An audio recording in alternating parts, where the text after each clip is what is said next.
Assalamualaikum warahmatullahi wabarakatuh. Alhamdulillahirabbil alamin wa bihi nasta'in ala umuri din.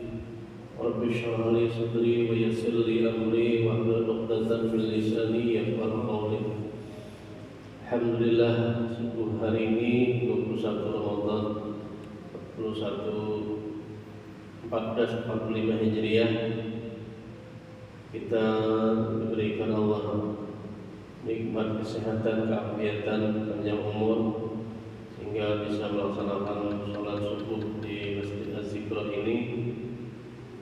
Jangan lupa sholawat serta salam kita aturkan kepada junjungan kita, qudwah hasanah kita, Nabi Muhammad SAW beserta keluarga beliau, istri-istri dan anak-anak cucu zuriat Rasulullah, pada para sahabat, para tabi'in, serta orang-orang yang mengikuti jejak langkah beliau istiqamah hingga yaumil kiamat. Semoga kita mendapatkan termasuk golongan beliau, orang yang diberikan syafaat oleh Rasulullah di dunia dan di akhirat. Amin ya rabbal alamin.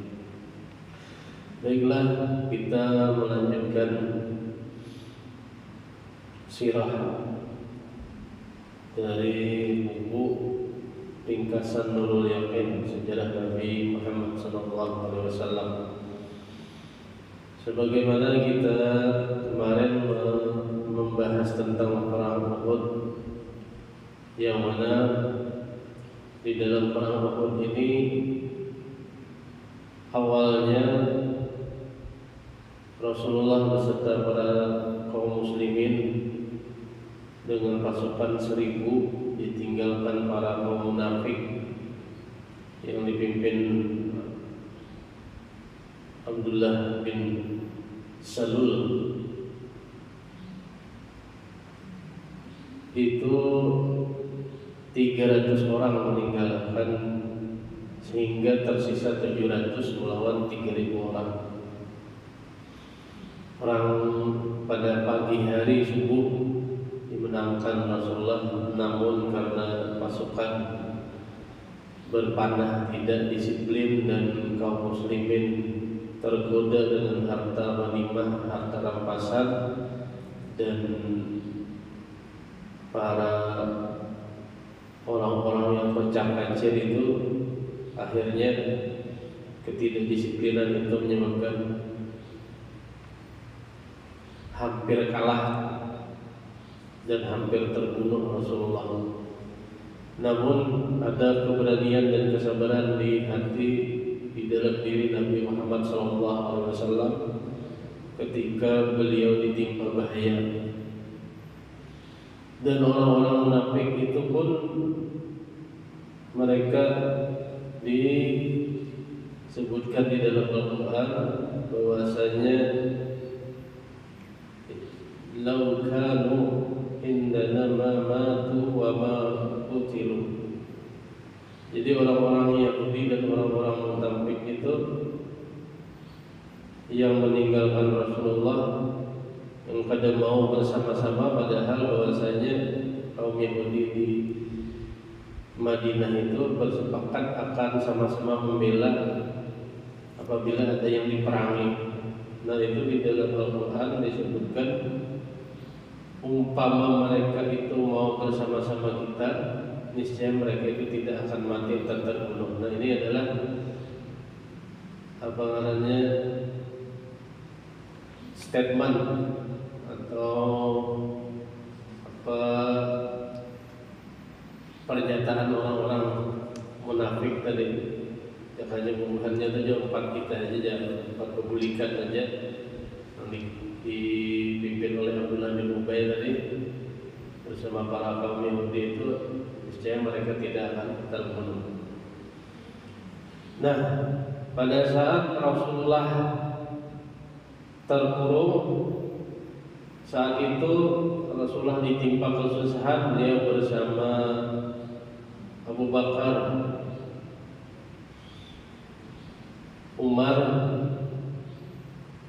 dan Ali senantiasa membersamai Rasulullah pada saat tersiar kabar Rasulullah terbunuh itu sempat Abu Bakar dan Umar yang terpisah dari Rasulullah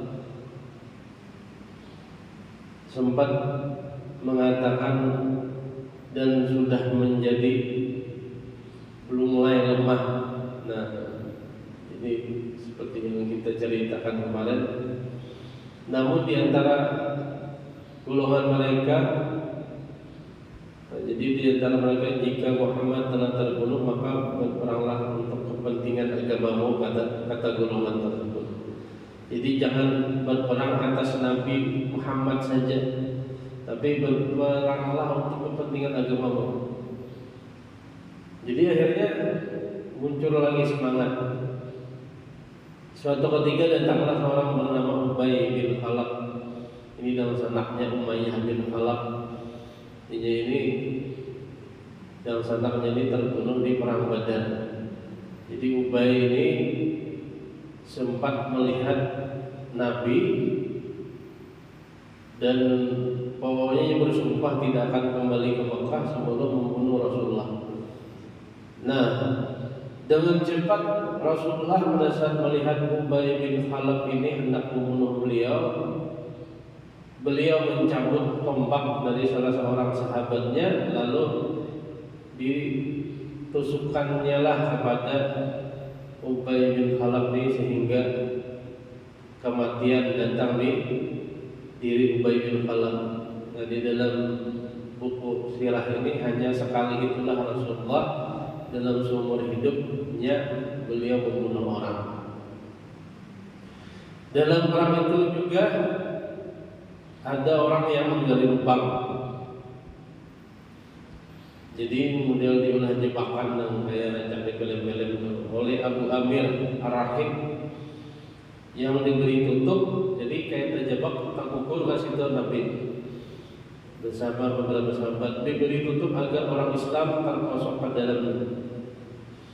Hingga Rasulullah terperosok ke dalam lubang tersebut, sempat beliau luka dua lututnya, sempat tidak sadarkan diri. Kemudian seorang kaum musyrik, kaum kafir Quraisy itu melempari beliau.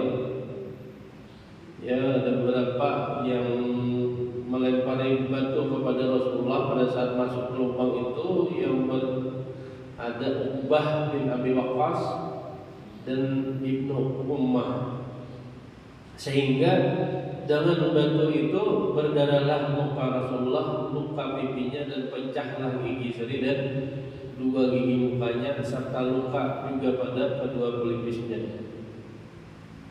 Nah, ketika Rasulullah mendapat luka di tubuh dan wajahnya, beliau berkata, bagaimanakah suatu golongan yang melukai wajah nabinya itu dapat bahagia, kata Nabi. Maka untuk menjawab pertanyaan itu, Allah berfirman dalam surah Al-Imran yang berbunyi, artinya, hal itu bukanlah menjadi urusanmu. Apakah Allah akan menerima taubat mereka atau Allah akan menyiksa mereka? Maka sesungguhnya mereka itu adalah orang-orang yang zalim. Nah, jadi terus menaiki Bukit Uhud.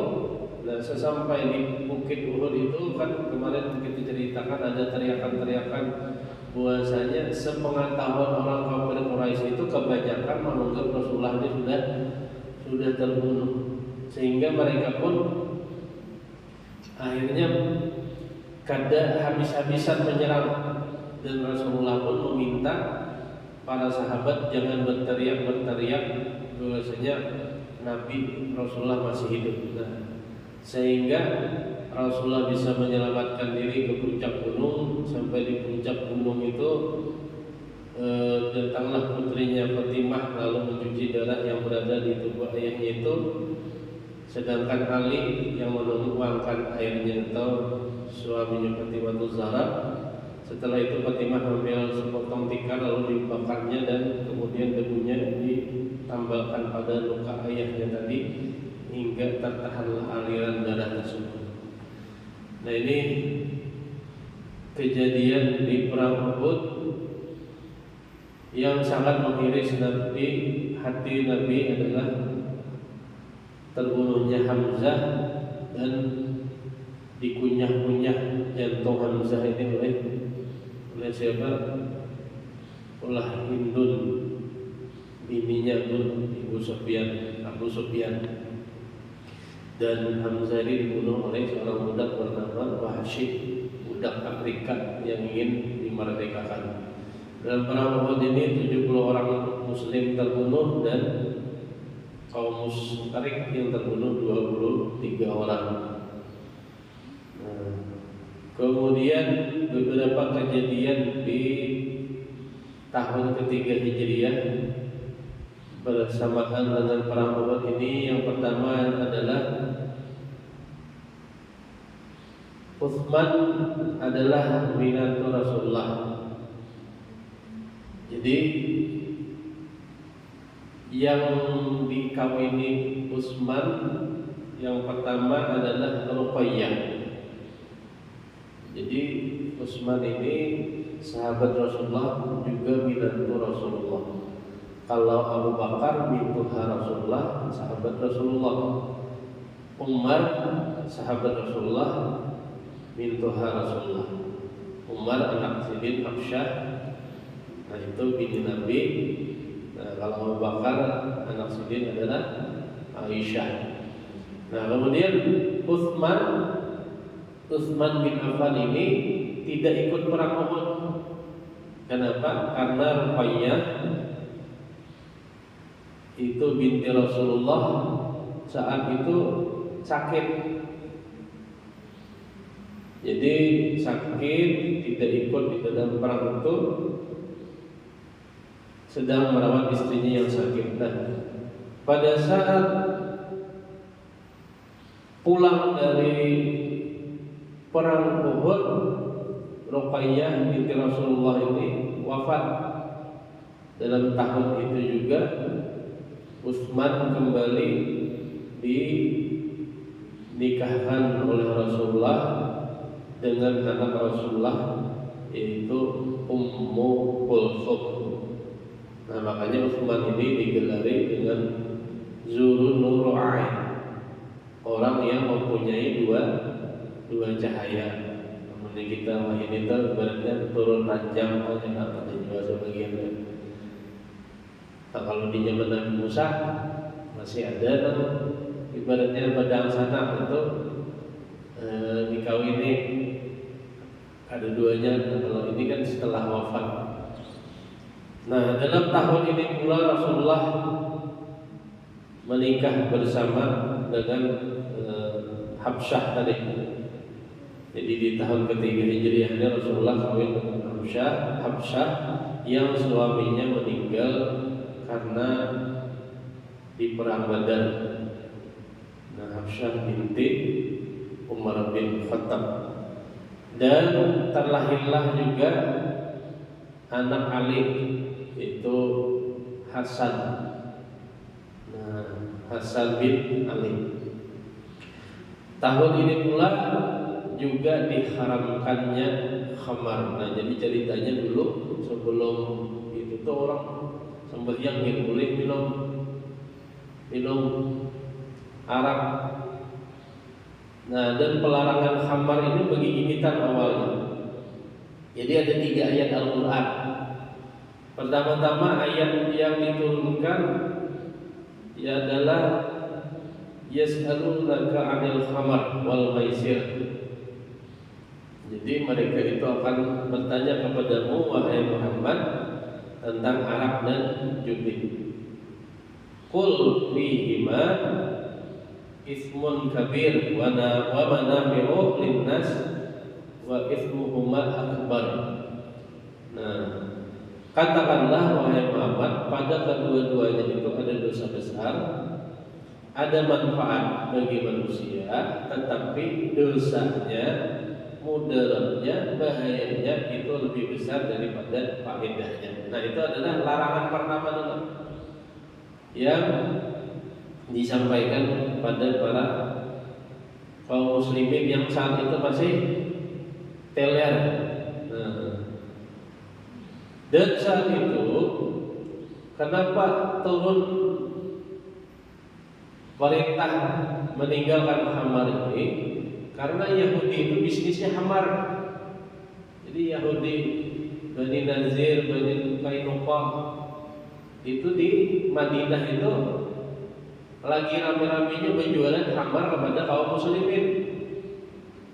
Nah, kalau seperti itu terus, akhirnya kita jadi generasi teler, ada bakalan jadi harum nama Islam nih. Nah, jadi Yahudi ini memang mulai bahari-bahari itu dasar ibaratnya kada akan ridho wala tarda angkal Yahuda wa Yahudi wala Nasara hatta tattabi'a millatahum. Pokoknya ada akan ridho sebelum orang Yahudi dan Nasrani itu sebelum kita mengobati milahnya, ajarannya. Jadi dengan ditagurnya itu sakit sama Yahudi ini. Nah, ada apalagi penjualan khamar ini kan. Nah, kemudian yang menyebutkan ketika membaca surah, jadi saat itu sembahyang sambil imah teler ini meracau, bisa luput. Nah, ini kira kisah yang bisa laku makan, apa?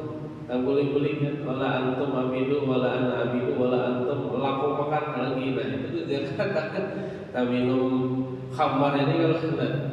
Akhirnya turunlah ayat yang lebih tegas, yaitu ya ayyuhalladzina amanu la taqrabus shalah wa antum sukara hatta ta'lamu ma taqulun. Hai orang-orang yang beriman, janganlah kamu mengerjakan sembahyang ketika kamu sedang mabuk. Nah, sehingga kamu mengetahui apa-apa yang kamu katakan sadar kembali. Nah, jadi ini sampai turun ayatnya ini dasar ujur, artinya orang mabuk sambil sembahyang, makanya disambat jangan sembahyang sambil mabuk.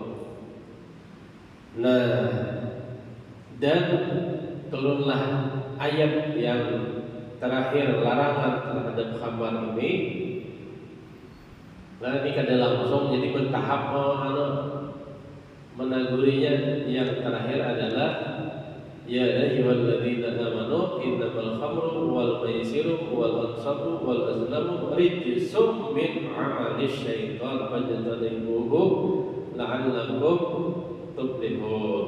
Nah, di sini hai orang-orang yang beriman, sesungguhnya minuman keras, arak, judi, berhala, mengundi nasib dengan panah itu adalah pekerjaan yang keji daripada pekerjaan syaitan. Sebab itu hendaklah kamu jauhi supaya kamu mendapat kebahagiaan. Sesungguhnya syaitan itu menghendaki agar kamu bermusuh-musuhan dan berbenci-bencian sesamamu karena minuman-minuman keras, berjudi serta menghalangi kamu dari ingat kepada Allah dan sembahyang. Maka dapatkah kamu mengangkat diri daripada demikian ini? Nah, dan ini adalah kita sambut. Ini kan pekat penyakit masyarakat.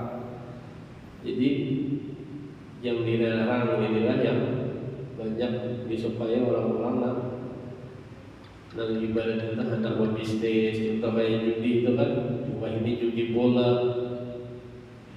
slot, macam-macam di dalam HP lah. Nah, kemudian minuman keras itu, wah ini dengan segala macam bentuknya, bisnisnya karena benar. Dari dalam bubuk juga, dari dalam tuaknya juga, dari dalam macam-macam. Alhamdulillah, mudah-mudahan generasi kita terhindar dari judi minuman keras. Nah, kemudian di tahun keempat ini terjadilah ini tadi tahun ketiga, tahun keempat terjadilah perang bersama Bani Nazir. Nah, Bani Nazir ini adalah kaum Yahudi di Madinah yang mengolah perjanjian dengan Nabi, tapi semakin hari semakin iri dan diprovokasi juga oleh Abdullah bin Ubay, kaum munafik ini. Bani Nazir ini sangat benci dan ingin membunuh Rasulullah. Suatu hari ia mengundang Nabi dan bersiasat ingin membunuh Nabi. Tapi saat itu Jibril datang.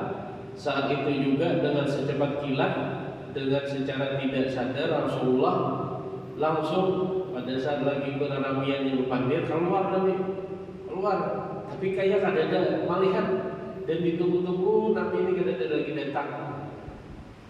Saat itu akhirnya bubuhan Yahudi Bani Nazir ini mengalih-alihkan pemandiran, karena saat itu waktu saat Rasulullah keluar itu sahabat masih ada di dalam perkumpulan itu. Nah, salah satu siasatnya adalah saat itu penyuruh seikung menimpakan batu mulai atas. Jadi pada saat Nabi itu duduk,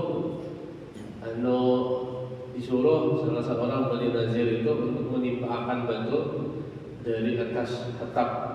Tetapi karena Rasulullah secepat kilat tadi itu tanpa disadari, ya kayak kisah Rasulullah keluar dari rumah pada saat mau hendak hijrah itu. Dan saat itu akhirnya diperangilah, dibolehkanlah umat Muslim ini karena kelicikannya kaum Yahudi ini. Jadi tiga suku Yahudi di sana, dua sudah diusir. Nah, ini terakhir Bani Nazir ini diperangi, disuruh diperbolehkan oleh Allah, sehingga dalam tahun keempat ini terjadilah perang bersama Bani Nazir di Zatul Riqaq. Nah, dan di dalam perang tersebut turunlah syariat dibolehkannya sholat khauf.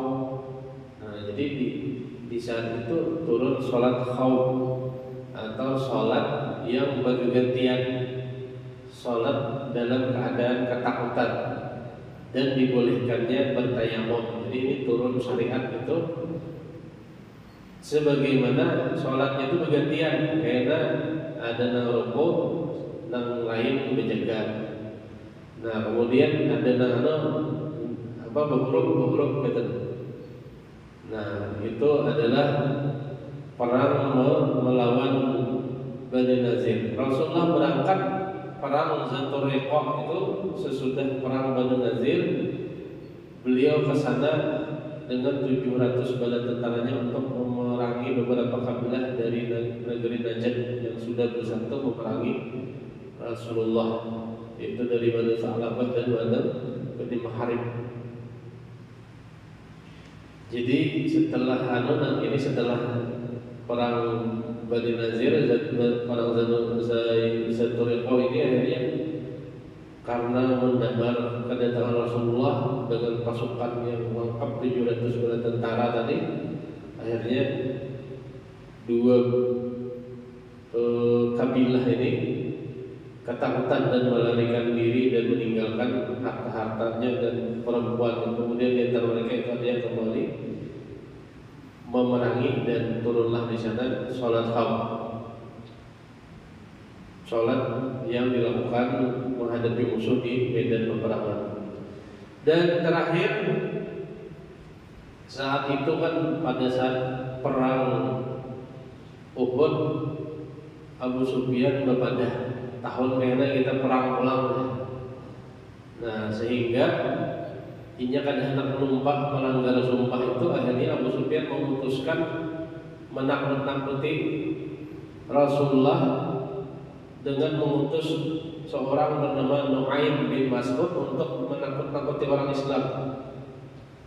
Nah, di dalam Al-Quran dikatakan innan nas qad jama'u lakum fakhshawhum wa zadahum imana wa qalu hasbunallahu wa ni'mal wakil. Sesungguhnya orang-orang sama berkumpul untuk memerangi kamu, maka takutlah kamu kepada mereka. Oleh karena demikian orang-orang Islam bertambah teguh imannya sambil berkata hasbunallah wa ni'mal wakil, Allah mencukupi kami dan sebaik-baik zat yang disandari. Jadi saat itu hanya menakut-nakuti saja. Abu Sufyan sempat berangkat tapi ragu. Rasulullah kada gentar, jadi tulak juga ke Badar. Jadi ditulak Sidin juga 1.500 orang lelaki ke Badar dihadang Sidin 9 hari di sana. Ternyata Abu Sufyan kada datang-datang. Sekolahnya Abu Sufyan ini berbalik arah balik ke Mekah. Jadi karena gentar juga dengan diliputi rasa takut di dalam hati mereka. Nah, dalam tahun keempat Hijriah ini juga Rasulullah dinikahkan Allah dengan Ummu Salamah. Nah, ini wanita cerdas, istri dari Abu Salamah yang terbunuh setelah perang. Jadi Ummu Salamah ini awalnya menolak pinangan Rasulullah karena apa? Karena dia udah berjanji lawan Abu Salamah, pokoknya sehidup semati pokoknya ada bakalan kawin lagi. Karena Abu Salamah itu, nah ternyata turunlah sebuah syariat bahwasanya tidak ada janji hidup mati. Nah, jadi kan ada hidup sehidup semati itu kan ada. Dan dikatakan oleh Rasulullah, engkau akan menikah dengan orang yang jauh lebih baik, dengan orang yang lebih baik dari Abu Salamah. Jadi sebelumnya sudah hendak dipinang Umar, ada mau dipinang Abu Bakar, ada mau Abu Salamah, Utsman, begitu. Ternyata Allah memberikan takdir jodohnya Ummu Salamah ini adalah bersama Rasulullah. Yang kita ketahui adalah Ummu Salamah ini orang yang sangat cerdas. Salah satunya pada saat perjanjian Hudaybiyah, Ummu Salamah ini kecerdasan beliau, dan dia adalah termasuk Ummul Mukminin. Nah, itu yang bisa kita ringkas dulu di dalam